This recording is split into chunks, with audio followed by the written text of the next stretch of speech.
All right, let's dive into a really fascinating mystery, one that's happening right at the heart of the business world. It's a puzzle that, believe it or not, shapes how companies are run and how huge decisions get made.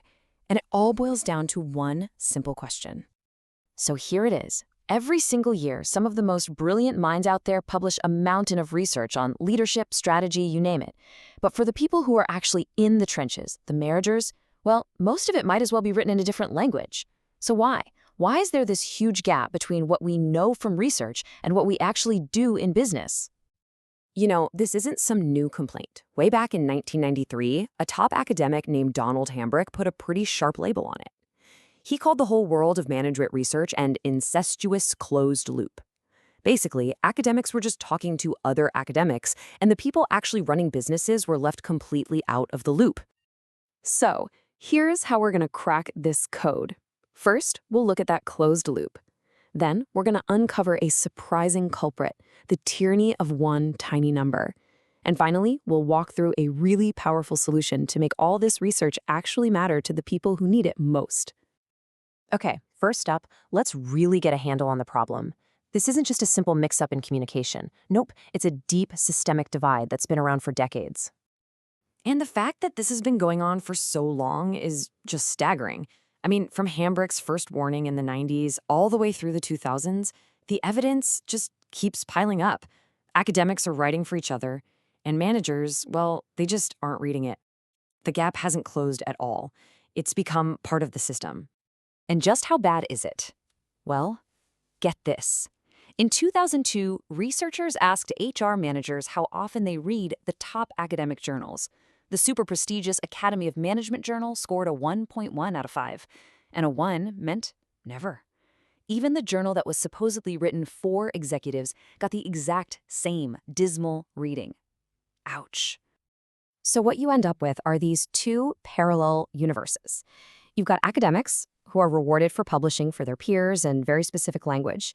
And then you have practitioners who turn to completely different sources for advice. These two worlds pretty much never collide.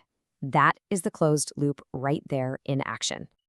But why? Why does this loop even exist? It's not just about complicated language. The real root of the problem is buried deep inside the rules of research itself. And it all revolves around one little number that has become an absolute tyrant in the academic world. And that number is the p-value. The simplest way to think about it is as a measure of surprise. A really low p-value means your results would be super surprising if there was actually nothing going on at all. It's the main tool researchers use to make sure their findings aren't just some random fluke.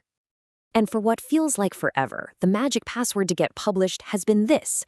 Your p-value has to be less than 0.05. This means there's less than a 5% chance your results are due to pure luck.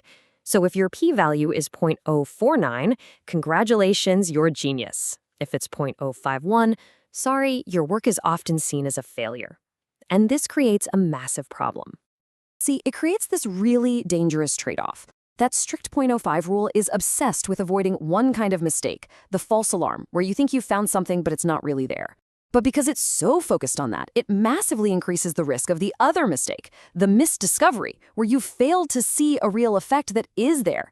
I mean, think about it. What's worse for a business? Missing a game-changing opportunity or failing to spot a huge risk just because the data wasn't surprising enough to pass some arbitrary test?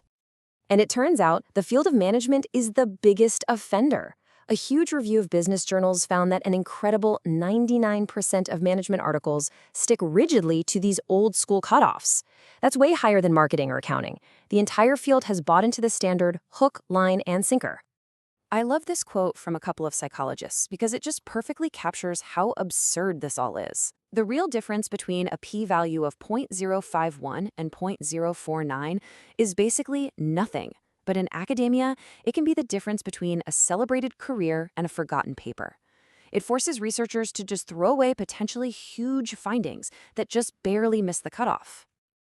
And here is the real kicker.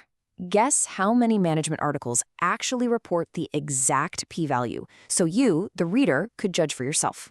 A measly 1.2%. The rest just say it was significant, hiding all that useful information. The system is built for easy answers, not for truth. Okay, so how on earth do we fix this mess? Well, the source material lays out this brilliant customer-centric solution. The idea is to start treating managers and other academics like customers who need useful information. And it's a simple 3-step framework to make research both smart and useful. So here they are, the 3 steps. 1. Stop treating point zero 0.05 like it's a sacred law and actually think about the risks. 2. Don't just tell us if there's an effect, tell us how big it is. And 3, the big one, answer the ultimate question. So what? Does any of this actually matter in the real world? Step 1 is really all about being thoughtful. So instead of just blindly following that point zero 0.05 rule, researchers need to weigh the actual real-world consequences. Is a false alarm really worse than a missed discovery?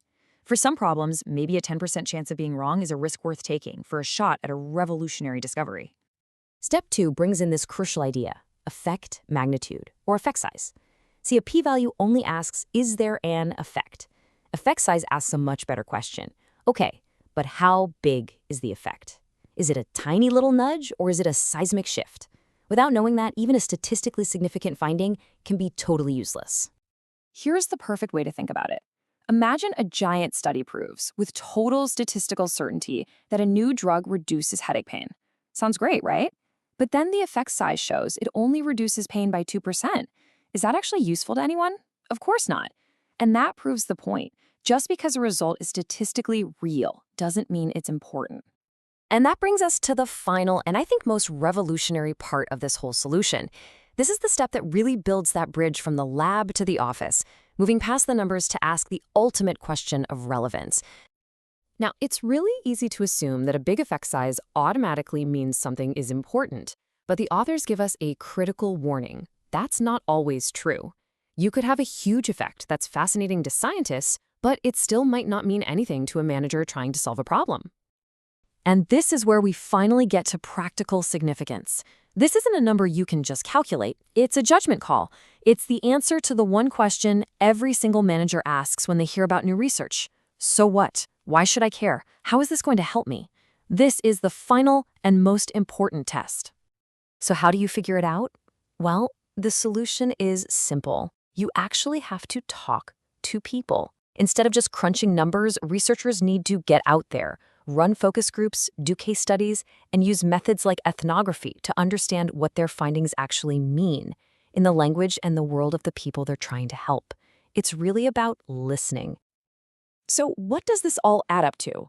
If this framework were actually adopted, it could honestly transform management research from what some people call a cottage industry into a genuine force for making our work and our lives better.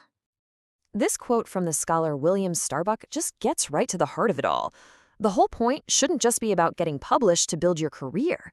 The real purpose of this kind of research should be to contribute to human welfare, to make our organizations better places to work, and to help people succeed.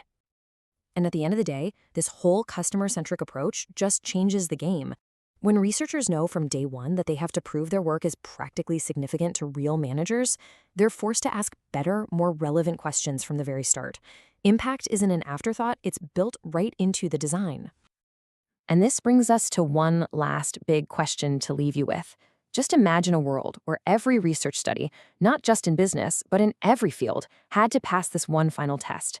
What incredible breakthroughs could we find, and what useless distractions could we avoid if every single scientist had to answer that one simple, powerful question? So what?